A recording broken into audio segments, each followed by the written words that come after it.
आज की एक और बड़ी खबर है, 12 राज्य की वोटर लिस्ट फ्रीज हो गई। आपका राज्य कौन है मैं आपको बताऊंगा। एसआईआर पर बिहार चुनाव से पहले प्रदर्शन हुआ, विरोध हुआ, हंगामा हुआ, सियासतदान सड़कों पर थे और इस बार एसआईआर बिहार में बड़ा मुद्दा होने वाला था। अगली तस्वीर मैं आपको दिखाऊं। आज इलेक्शन कमीशन ने प्रेस कॉन्फ्रेंस की, ज्ञानेश्वर कुमार ने पीसी की है और यह ऐलान किया कि अब 12 राज्यों में एसआईआर होने जा रहा है। सबसे बड़ी खूबी यह रही कि बिहार के 7.5 करोड़ मतदाताओं ने बढ़ चढ़कर पार्टिसिपेट किया और नतीजा आपके सामने है। 0 अपील्स, अर्थात बिहार की मतदाता सूची अधिकतम शुद्ध मानी जाएगी। अब फेज 2 12 राज्यों में या संघ शासित प्रदेशों में आरंभ होने वाला है। अपना भी वोटर आईडी कार्ड दुरुस्त कर लीजिए और जरूरी दस्तावेज भी तैयार रखिए, नहीं तो वोटर लिस्ट अपडेट हुई तो आपका नाम भी कट सकता है। बिहार में चुनाव से पहले जिस एसआईआर पर घमासान हुआ, संसद से सड़क तक बवाल हुआ, वैसे ही वोटर लिस्ट अपडेट देश के 12 राज्यों में होने वाली है।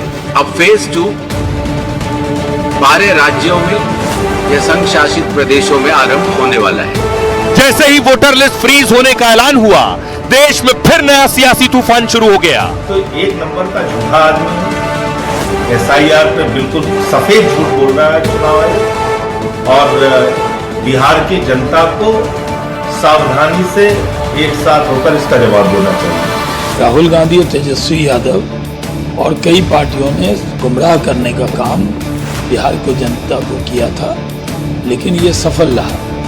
अब ये पूरे देश में लागू होना चाहिए। बिहार में अभी चुनावी दंगल का जोर है और इसी बीच वोटर लिस्ट पर नए ऐलान ने एक नया मुद्दा दे दिया है। अब मतदाता सूची के नाम पर पक्ष और विपक्ष में आर पार होना तय है। अब देखिए जरा, सबसे पहले आपको बताऊं कि किन किन राज्यों में एसआईआर होना है, उन राज्यों में चुनाव कब है। तो सबसे पहले देखिए, 2026 में चुनाव है पश्चिम बंगाल में, पुडुचेरी में, तमिलनाडु में, केरल में। यहां एसआईआर होना है, यानी वोटर लिस्ट का शुद्धिकरण।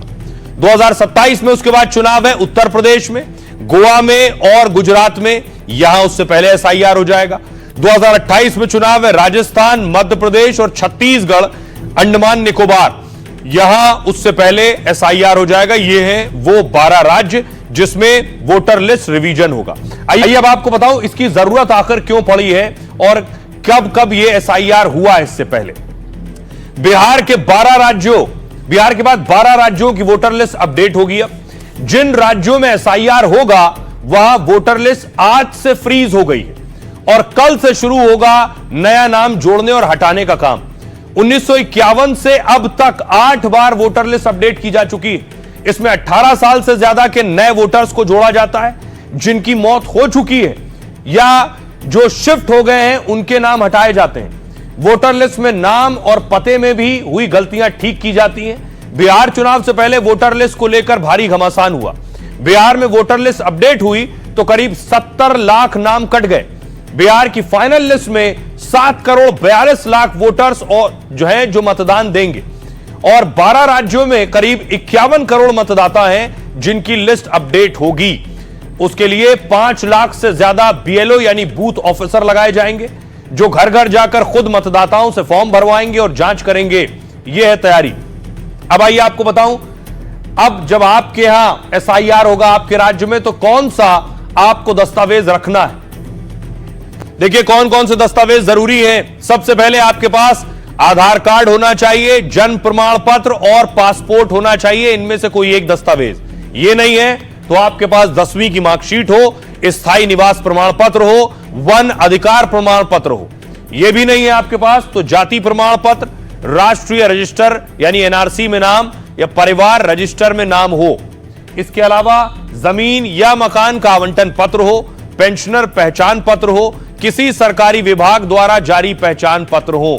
ये वो दस्तावेज हैं, इनमें से कोई एक दस्तावेज आपके पास होना चाहिए और कोर्ट के आदेश के बाद आधार कार्ड भी इसके लिए मान्य है। सुनिए जरा क्या कुछ कह रहे हैं चुनाव आयुक्त। एसआईआर का फेज 1 समाप्त हुआ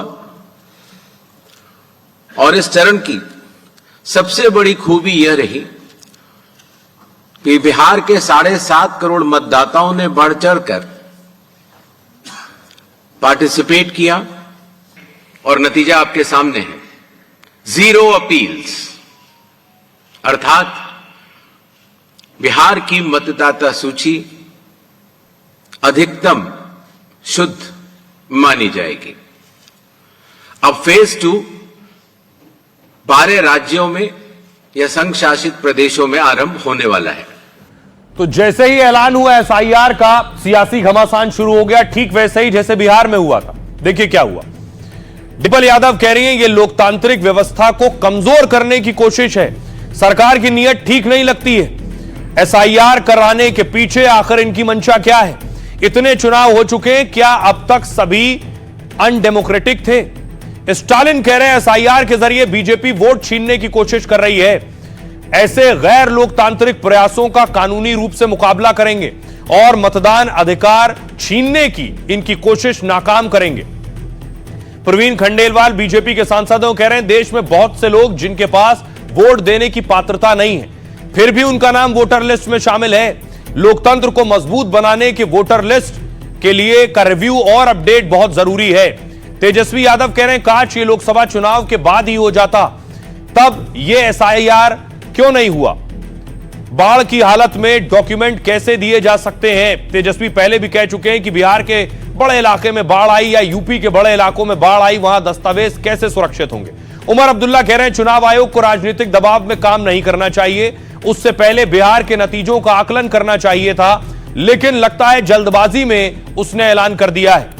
किरण रिजिजू कह रहे हैं चुनाव आयोग वोटर लिस्ट की शुद्धिकरण कर रही है और जो लोग हैं या नहीं या फर्जी हैं उनका नाम तो हटना ही चाहिए। इसके लिए तो इलेक्शन कमीशन की सराहना होनी चाहिए। आइए सुनिए जरा सियासतदान क्या कह रहे हैं। एसआईआर कराना एक ऐसे चुनाव आयोग द्वारा जिसकी मंशा, जिसकी नीयत, जिसकी क्रेडिबिलिटी पे बहुत बड़ा क्वेश्चन मार्क है। जाहिर सी बात है लोग संतुष्ट नहीं है, विपक्ष संतुष्ट नहीं है, वोटर संतुष्ट नहीं। सरकार की मंशा क्लियर नहीं और सरकार पूरी तरह से जो डेमोक्रेटिक सेटअप है भारत का, वो किसी कहीं ना कहीं उसको क्षति पहुंचाने की कोशिश कर रही है। ये इतना अच्छा काम करे, इसमें तो सराहना करना चाहिए इलेक्शन कमीशन को कि वोटर लिस्ट सही होगा तो इलेक्शन भी सही होगा। अगर फर्जी लोग जो भारत के नागरिक नहीं है, अगर वो वोटर लिस्ट में नाम रहेंगे, जो मर चुके हैं उसका नाम अगर सूची से नहीं हटाएंगे तो फिर तो वोटर लिस्ट ठीक नहीं होगा। तो शुद्धिकरण होना चाहिए ना वोटर लिस्ट का। देखिए, ये देश का दुर्भाग्य है कि अज्ञानेश कुमार जी भारत के मुख्य चुनाव आयुक्त हैं और मेरी बात उनको बुरी लगती हो तो लगे, लेकिन वो भारतीय जनता पार्टी और नरेंद्र मोदी के एजेंट के रूप में काम कर रहे हैं। वो मुख्य चुनाव आयुक्त की भूमिका नहीं निभा रहे। भैया एसआईआर बिहार में हुआ, उससे क्या हुआ? नाम किसी का कटा, कुछ लोगों को परेशानी हुई। भाजपा वाले जितना जुगत लगा लें, किसी का नाम काटना चाहते हैं, किसी को डराना चाहते हैं, किसी को परेशान करना चाहते हैं, लेकिन जब जनता आपके खिलाफ हो जाएगी तो कोई भी एसआईआर कीजिए, एफआईआर कीजिए, कुछ बचाने वाला नहीं है। ये चुनाव आयोग के द्वारा की जा रही कार्रवाई है जिसके तहत मृत लोगों के नाम घटते हैं, नई पीढ़ी के जो लड़के 18 वर्ष के हो जाते हैं उनके नाम जुड़ते हैं। ये पहली बार हो रहा है, ऐसा नहीं। तो इलेक्शन कमीशन को इसमें जल्दी नहीं करनी चाहिए, क्योंकि फिर ऐसा लगेगा कि इलेक्शन कमीशन जो है अपनी इंडिपेंडेंस खो के किसी पॉलिटिकल पार्टी के प्रेशर में ये काम कर रहे हैं। और हमने ये पहले भी देखा है, जम्मू कश्मीर में डिलिमिटेशन यहाँ के लोगों को फायदा पहुंचाने के लिए नहीं किया गया, एक सियासी जमात को फायदा पहुंचाने के लिए गया।